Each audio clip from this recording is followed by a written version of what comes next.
Ada banyak cerita di Vision Plus Original Series. Download sekarang.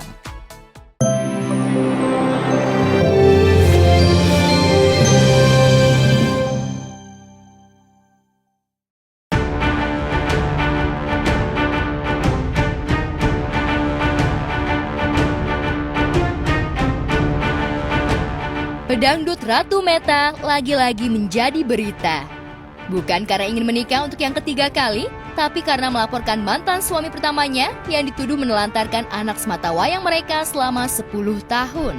Ya, perceraian Ratu Meta dengan pria berinisial IW pada tahun 2012 silam membuahkan keputusan majelis hakim bahwa IW harus menafkahi anak yang berada di bawah pengasuhan Meta. Ironisnya, selama 1 dekade, IW tak pernah sekalipun memenuhi keputusan majelis hakim yang mewajibkannya memberi nafkah sebesar 3 juta rupiah per bulan kepada sang buah hati. Karena kesabarannya sudah habis, ditambah lagi putranya semakin besar dan butuh biaya pendidikan, Meta terpaksa mencari keadilan untuk putrinya. Didampingi pengacara Feryawan Syah, Meta melayangkan laporan ke Polda Metro Jaya kemarin siang. Saya mendampingi Ibu Meta Nurmarasani bahwa terkait adanya dugaan tindak pidana dalam hal penelantaran anak yang mana dilakukan oleh mantan suaminya yang berinisial Tuan W dari tahun 2012 sampai dengan sekarang. Artinya dengan adanya putusan pengadilan dinyatakan 3 juta rupiah itu di luar dari biaya kesehatan dan biaya pendidikan. Nah, belum biaya-biaya lainnya, asuransi atau apa segala macam. Nah, sampai sekarang itu tidak ada itikat baik sama sekali dibayarkan. Sama sekali. Sejak putusan. Dari 2012 sampai bulan Juni 2022. Udah hampir 10 tahun tidak dibiayai sama sekali. Kalau untuk alasan sendiri sih sepertinya nggak ada alasan apapun ya, karena dari pihak saya dan juga keluarga nggak pernah menutup pintu rumah saya untuk membawa beliau. Ya kita selalu welcome gitu. Tapi nggak ngerti deh sampai saat ini dari sejak saya mencari keputusan itu sampai saat ini tidak pernah ketemu dan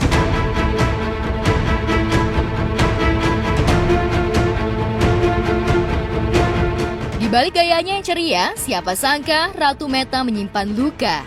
Luka yang ditutupinya selama bertahun-tahun karena sang mantan suami bukan hanya tak memberi nafkah, tapi juga tak pernah sekalipun menjenguk putrinya. Padahal IW punya penghasilan tetap dan tinggal di Jakarta. Bahkan anak saya sendiri aja sampai saat ini belum pernah ketemu sama putrinya gitu. Yang mana Dari putrinya berapa aja bulan? dia nggak tahu. Ya. Dari 4 bulan. Padahal ya setidaknya datang cuma sekali walaupun gimana keadaan dan kondisinya gitu. Tapi nggak ada sama sekali. Dan kita tuh tahu gitu di mana kerjanya. Namun, apakah Ratu Meta pernah berusaha menghubungi sang mantan suami untuk mengingatkan tanggung jawabnya sebagai ayah? Ya nggak tahu deh. Karena begini, kalau kita lihat kan Tuan W ini kan bekerja di perusahaan asing. Ya tidak mungkinlah beliau tidak mampu untuk menafkahkan biaya anaknya. Artinya memang ini tidak ada itikat baik. Kami sebagai kuasa hukum, makanya kami lakukan upaya hukum supaya jangan ada lagi orang tua yang menelantarkan anaknya. Ini kan anak-anak ini kan wajib kita lindungi. Masalah sekolahnya, masalah pendidikannya, masalah segala sesuatu kesehatannya, apapun itu bentuknya. Mempekerjakan anak di bawah umur aja kita salah, apalagi menelantarkan. Jadi di sini kami sebagai kuasa hukum memberikan pelajaran, mengingatkan para orang tua agar jangan sampai terjadi seperti ini. Karena ini merupakan suatu perbuatan tidak pidana. Jadi jangan ada lagi orang tua menganggap sepele. Kenapa saya lakukan hari ini melakukan pelaporan? Agar para orang tua sadar, paham, oh ternyata menelantarkan anak itu ada konsekuensi hukum seperti saya terangkan sebelumnya.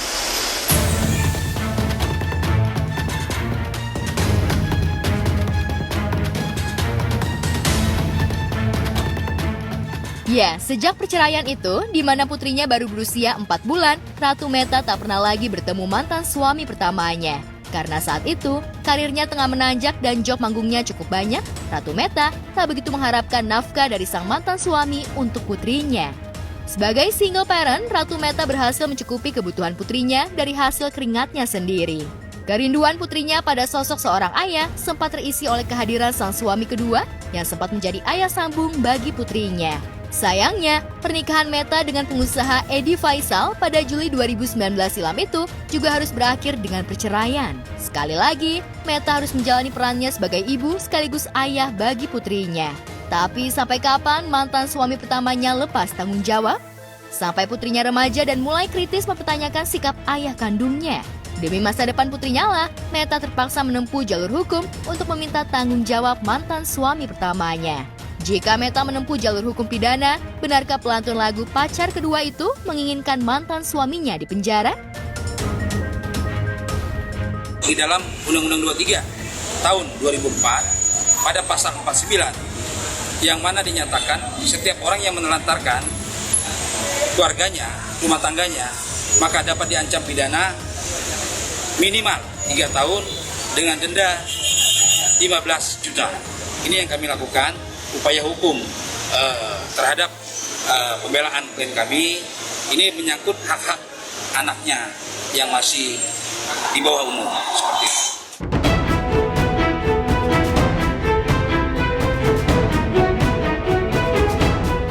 Jika Ratu Meta memperkarakan mantan suami, aktor Kevin Hillers melaporkan mantan pacarnya Dr. Siska atas dugaan penganiayaan pada 10 Juni lalu.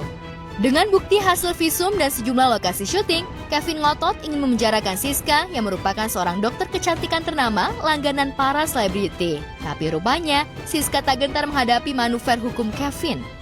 Setelah konsultasi dengan pengacara Fahmi Bahmid, Siska melaporkan Kevin ke Mapolres Bogor atas dugaan penganiayaan pula. Yang pertama, alhamdulillah, Dr. Siska udah di Polres Bogor. Dan hari ini, malam ini, membuat laporan terkait dugaan tindak pidana penganiayaan dan perbuatan yang tidak menyenangkan. Barusan dia sudah menandatangani tanda bukti laporan, melaporkan seseorang laki-laki berinisial EK. Kejadiannya itu telah terjadi tindak kekerasan terhadap saya. Waktu itu dipicunya hal sepele aja. Saya bertanya baik-baik, dijawab marah-marah. Di depan ada orang lain. Jadi si terlapor ini, saudara KH, melakukan tindakan perbuatan yang tidak menyenangkan, marah-marah. Nah, kalau itu Anda bisa lihat yang dilaporin sekecil ini, yang melaporkan seperti itu.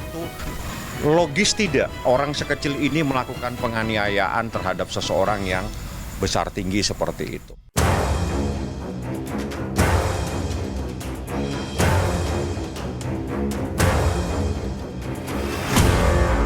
Dalam laporannya ke Mapolres Bogor, Kevin menyertakan video yang memperlihatkan ia dianiaya oleh Siska.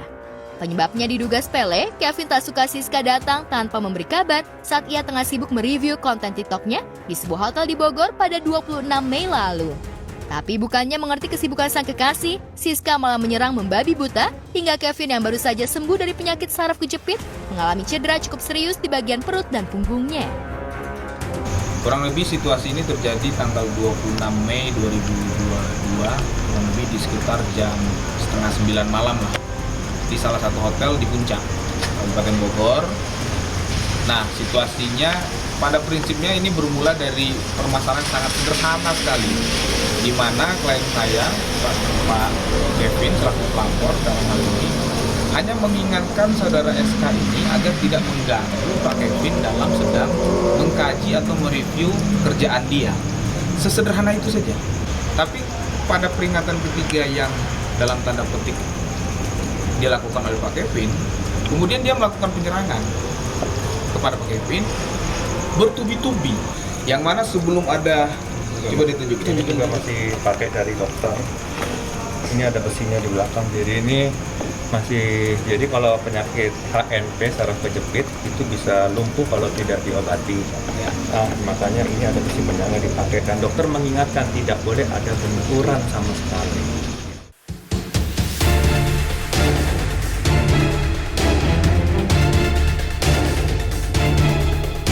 Namun kronologi versi Kevin itu dibantah oleh Siska. Dokter kecantikan lulusan luar negeri itu mengaku punya video rekaman kejadian yang belum diedit. Siska justru mengaku dirinya mengalami penganiayaan dari Kevin.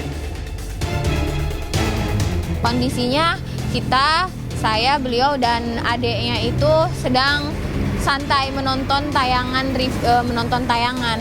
Kalau misalnya tayangan kan biasanya syuting, kadang besoknya atau enggak malamnya tuh tayang. Jadi karena aku melihat ada adegan aku nggak lihat proses syutingnya, aku nanya, sayang, ini kapan syutingnya?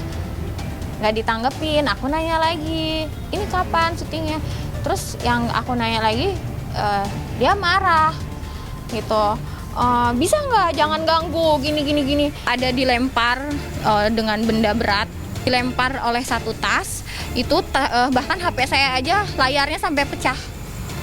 Gitu, saking kencangnya, dan ada memar-memar daerah tangan. Kemudian saya juga sempat dicekik, kemudian ditarik paksa, diusir keluar dari kamar hotel, ditarik paksa sampai ada luka juga di daerah tangan. Aku juga sempat shock karena kan diputusin gitu kan ya. Terus aku juga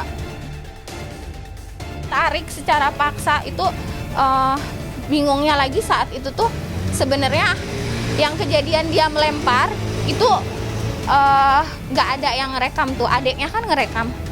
Akhirnya karena aku bingung kenapa harus direkam-rekam, akhirnya aku ada ngerekam video sendiri karena takutnya kan itu untuk apa gitu. Orang kalau berantem kan harusnya ditenangkan, dilerai, ini kok direkam-rekam, berarti kan niatannya apa? Saya ada trauma psikis dan fisik, bukan hanya fisik juga batin saya juga tersiksa.